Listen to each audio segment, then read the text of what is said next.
We're going to be using this 96 Buick Regal ECM and connector for our lesson on how to read wiring diagrams, the section on the connectors at the engine control module and other computers. So the first thing we're going to do is we're going to remove this little cover here from here so we can see inside. We're using this older Buick because this one's really easy. I'll get into some of the harder ones later. But this particular connector, the way it works, this would be pin 1, pin 2, pin 3, pin 4. Okay, I'm going to turn it around so you guys can see the numbers a little better.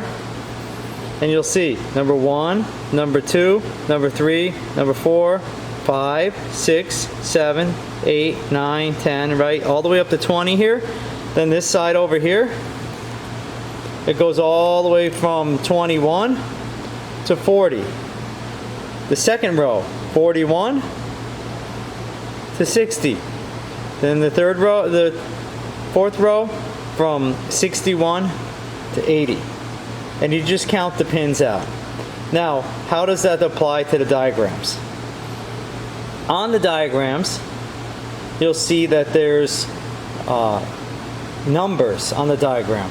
And you can line up the numbers with the pin numbers on the connectors. Then you can also match the colors to help you verify that you've chosen the right wire. The picture you see on the right is a picture of the ECM connector we were looking at before. The picture on the left is a wiring diagram for this particular connector at the engine control module. What we're going to start with is pin 21. If you look at the picture on the right, pin 21 is a black and white wire. If you look on the picture on the left, you'll notice pin 21 is a black and white wire. These wires match. You go to pin 22. Pin 22 appears to be a pink and black wire. If you look at the diagram, it says PNK, BLK, pink and black. The one above it said BLK, WHT, meaning black and white. Each of these numbers corresponds to one of the numbers on the diagram on the left. So on the right, you'll see pin 23 and pin 23 on the left. You'll see it over there. It's a yellow wire. And pin 23 on the right is a yellow wire.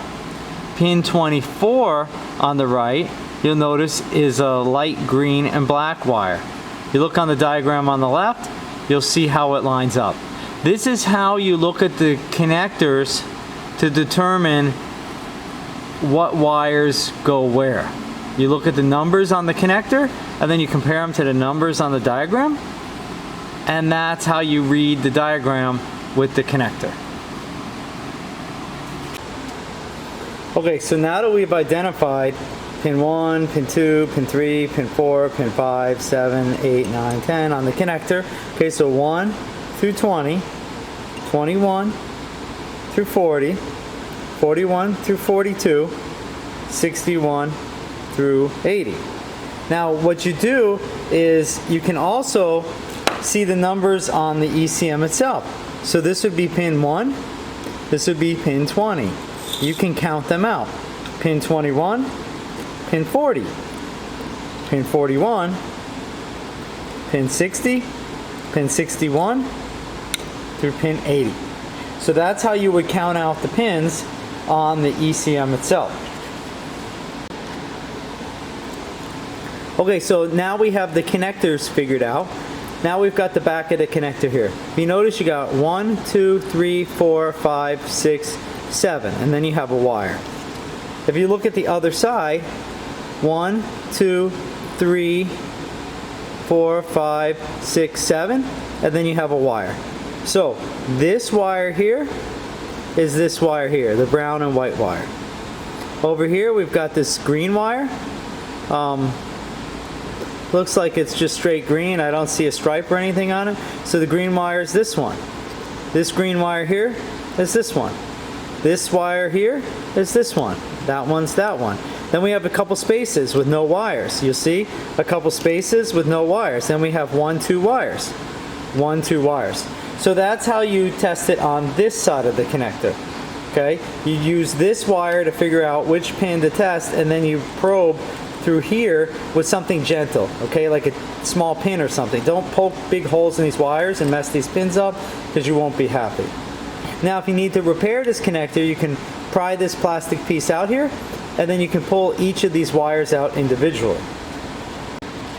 Okay, so if you had to repair this connector, you push in on this tab here, and you push in on this tab here, and you can pull these off. Now if you needed to change this wire here, let's go to this first one here. Okay, so let's say this wire was broken. You would pry up on this little tab, and then you could push this little wire out.